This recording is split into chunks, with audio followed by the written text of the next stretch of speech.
Very good morning, students of class 8. Today we will discuss the mathematics, and today we will discuss the chapter number 7, that is cube and cube roots. Before this chapter, in the last section, we have studied about the square and square root. So that was also very interesting and very crazy about the square numbers. But today we will do the cube and cube roots. So right here on the board, I have written some cube root for you. Right जैसे कि मैंने यहाँ पर 1 से लेकर 10 तक के जितने भी क्यूब है, the 1 cube that is 1, 2 cube that is 8, 3 cube that is 27, 4 cube 64, 5 cube 125, 6 cube 260, 7 cube that is 343, 8 cube that is 512, 9 cube that is 729 and 10 cube that is 1000. Right तो यहाँ पर क्यूब रूट नंबर मैंने 1 से 10 और 11 से 20 रखे हैं, इसको आपको याद करना चाहिए। लेकिन सबसे पहले हम ये समझते हैं कि क्यूब रूट नंबर्स क्या होते हैं और क्यूब क्या होता है।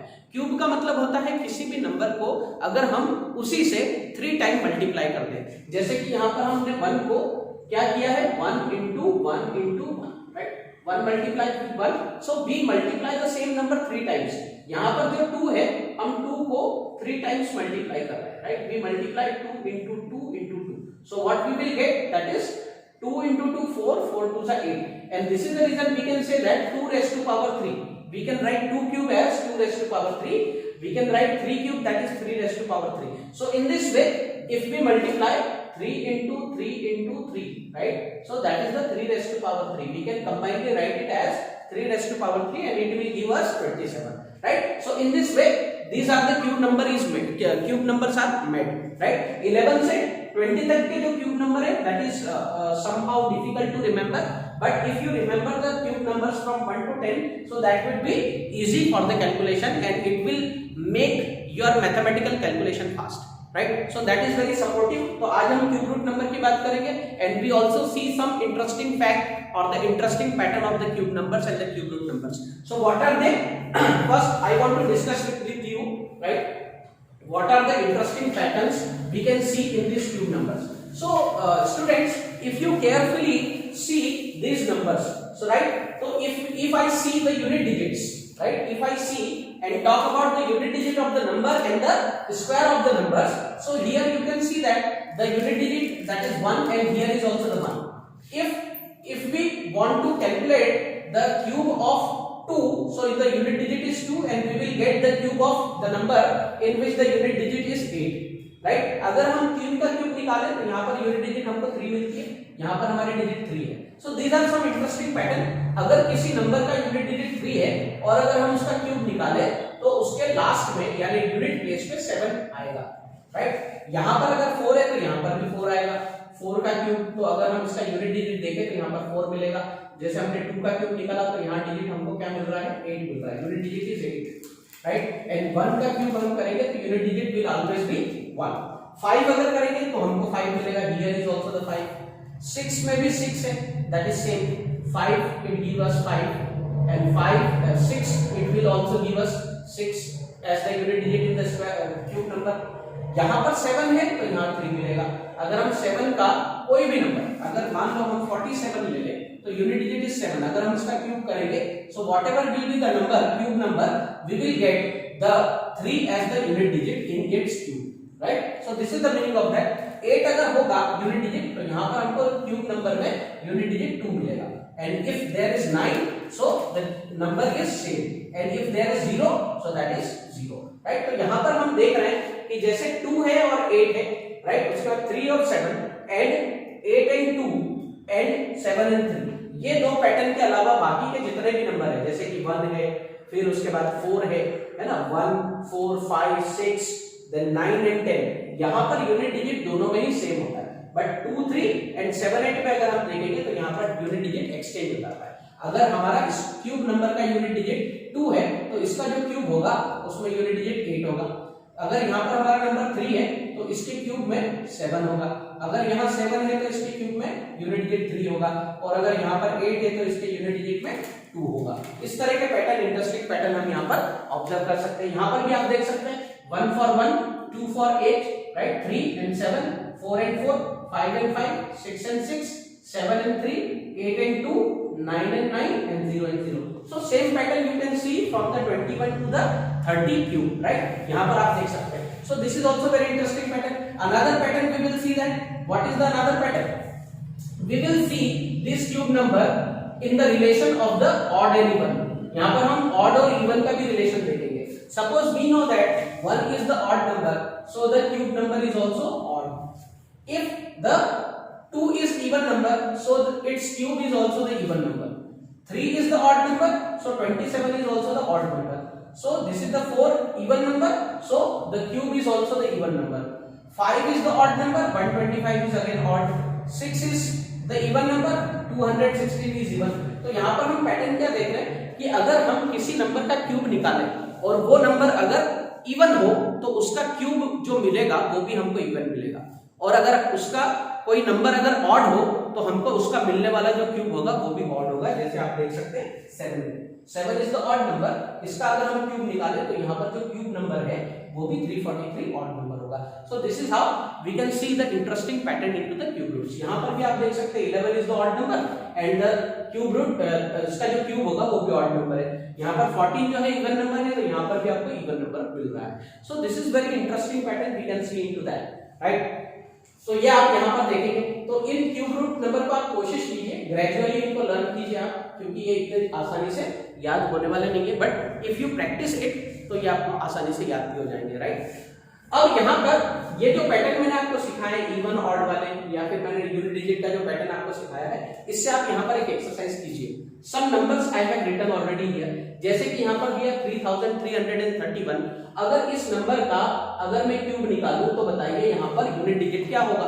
तो हमने ये जो पैटर्न देखा था, इफ देयर इज 1 सो इसके क्यूब में भी 1 होगा. तो वी कैन राइट दैट इसका जो यूनिट डिजिट होगा, इसका जो भी क्यूब होगा उसका यूनिट डिजिट 1 होगा, right. And if this is known as the even number, यहाँ पर आप देख रहे हैं यहाँ पर क्या होगा, यूनिट डिजिट हमारी क्या है 8 है.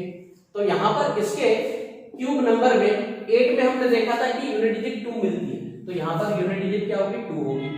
हमको यहाँ पर इसका क्यूब नहीं निकालना है, but we want to calculate और we want to know about the unit digit of this number. 149 यहाँ पर देख रहे हैं 9 है, तो यहाँ पर यूनिट डिजिट भी 9 होगा, क्योंकि हमने देखा 9 में 9 ही होता है. यहाँ पर भी हमने देखा 9 यूनिट डिजिट है, यहाँ पर भी 9 ही होगा. फिर यहाँ पर यूनिट डिजिट हमारा 5 है, तो इसका अगर हम क्यूब निकालें तो यहाँ पर भी यूनिट डिजिट 5 होगा, राइट. यहाँ पर 4 है, तो यहाँ पर भी यूनिट डिजिट कितना होगा 4 होगा. यहाँ पर 7 है, तो अगर हम इसका क्यूब करेंगे, if we calculate the cube of 77, तो यहाँ पर मिलने वाला जो भी नंबर होगा उसकी यूनिट डिजिट क्या होगी 3 होगी, राइट. इसका 5022 का अगर हम क्यूब निकालें तो यहाँ पर आप देख रहे हैं यूनिट डिजिट 2 है, तो 2 के लिए हम यहाँ पर यूनिट डिजिट क्या होगी 8 होगी. अगर 53 का क्यूब निकालें तो यहाँ पर 3 है, तो यहाँ पर यूनिट डिजिट 7 होगा. इस तरीके से इस पैटर्न को जान के हम यहाँ पर इस तरह की एक्टिविटी आसानी से कर सकते हैं.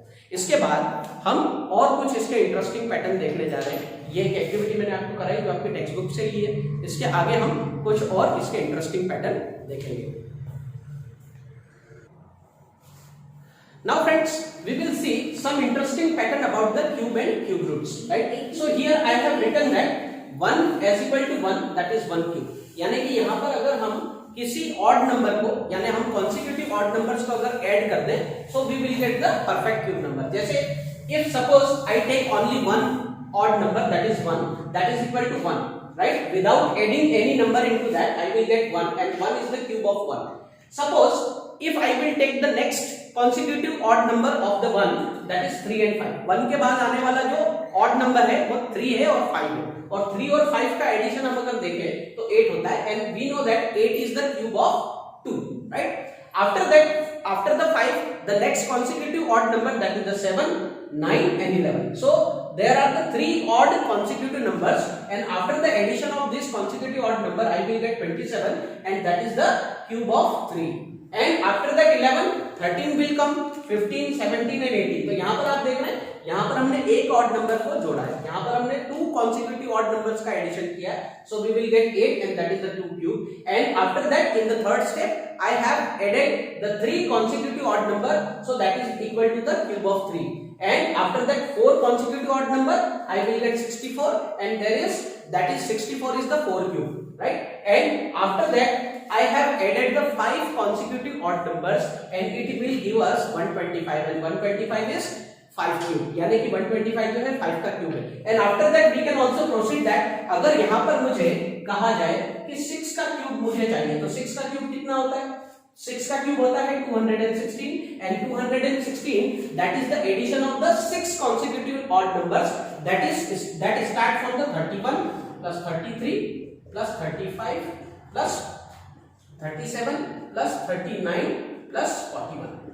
यहां पर आप देख रहे हैं 1 2 3 4 5 6 and this is the 6 consecutive odd number, it will give us 216 and it will give us 6 raised to power 3 यानी 6 क्यूब। इसी के आगे हम और भी कर सकते हैं, we can also do for 7 cube, we can also do for 8 cube and the following numbers, right? इस तरह का ये पैटर्न हमने यहाँ पर देखा। इसके बाद हम एक और पैटर्न देखने जा रहे हैं जो कि इससे भी ज्यादा इंटरेस्टिंग है। क्या वो पैटर्न है, हम देखते हैं। Now we will see the second pattern which is also very interesting, cube and their prime factors। जैसे कि suppose I take the example of 4 cube, so 4 cube होता है 64, right? And if we make the factorization of 64, so I will get 2 into 2 into 2 into 2 into 2 into 2 and in the power exponent के form में मैं इसको क्या लिख सकता हूँ, 2 raised to power 3 and 2 raised to power 3, 2 raised to power 3 into 2 raised to power 3। तो यहाँ पर ये देख रहे हैं एक पैटर्न। दूसरा, अगर यहाँ पर हम 6 क्यूब ले लें, so 6 क्यूब होता है 216, right? So the factorization of 216 is 2 into 2 into 2 into 3 into 3 into 3 and we can combinedly write as 2 raised to power 3 and 3 raised to power 3। Again if we see the example of 15, so the factorization that is 3375 का अगर factorization किया जाए, right? जैसे कि हमने square root में prime factorisation method सीखी थी, वैसे यहाँ पर हम इसका प्राइम फैक्टराइजेशन अगर करें, so we will get 3 into 3 into 3 into 5 into 5 into 5, so we will get 3 raised to power 3 and 5 raised to power 3। Again if we see the 12 cube, so that is 1728 and if I do the prime factorization of 1728, so I will get 2 raised to power 3 into 2 raised to power 3 into 3 raised to power 3, जो कि यहाँ पर मैंने लिखा हुआ है। इसमें एक बात कॉमन है, राइट? यहाँ पर आपको देखने में अगर हम किसी भी क्यूब नंबर का अगर हम प्राइम फैक्टराइजेशन करें, so each factor we will get 3 times, यानी कि यहाँ पर अगर हम इसकी पेयर बनाएं, so we will get the pair of 3 factors।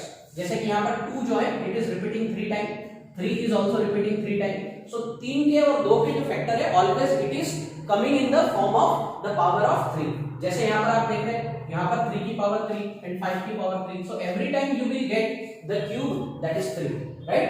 And this is the reason यहाँ पर भी आप देख रहे हैं 2 raised to power 3 into 2 raised to power 3 into 3 raised to power 3। so always if we find the prime factorization of the cubes, right, so we will get the each factor in the pair of the 3 factors, right? This is the common pattern we can see into that, and on the basis of this common pattern we can solve the example number 1 2 3 4 5 and 6, and in the next class of the mathematics we will solve all that examples, and after that you will be able to solve the exercise 7.1। तो friends आपको ये patterns कैसे लगे? यहाँ पर हमने 2 important pattern जो है वो यहाँ पर सॉल्व किए हैं, तो आप अपनी टेक्स्ट बुक में से कुछ एक्टिविटीज हैं उसको आप ट्राई कीजिए and read the portion that I have explained in this topic carefully and also learn the cube numbers from 1 to 10। At least आपके 8th स्टैंडर्ड तक आपको 1 से 10 तक के जो क्यूब नंबर्स है वो याद होना चाहिए। इससे आपका कैलकुलेशन जो होगा फास्ट होगा। स्क्वायर रूट्स और क्यूब रूट्स ये हमारे लिए मैथमेटिकल कैलकुलेशन में बहुत इंपॉर्टेंट होते हैं। जब भी आप अलजेब्रा करते हैं तो इन नंबर्स का बहुत ही ज्यादा इंपॉर्टेंस होता है, इससे आपकी मैथमेटिकल कैलकुलेशन फास्ट होती है और आपको इसको करने में मजा भी आता है। So it will make you fun in the mathematics, और आप जल्दी जल्दी कैलकुलेशन जब करेंगे so you will develop the interest into the mathematics, right? So आज इस वीडियो लेक्चर में हम इतना ही रखेंगे। इसको देखने के लिए धन्यवाद and have a nice day.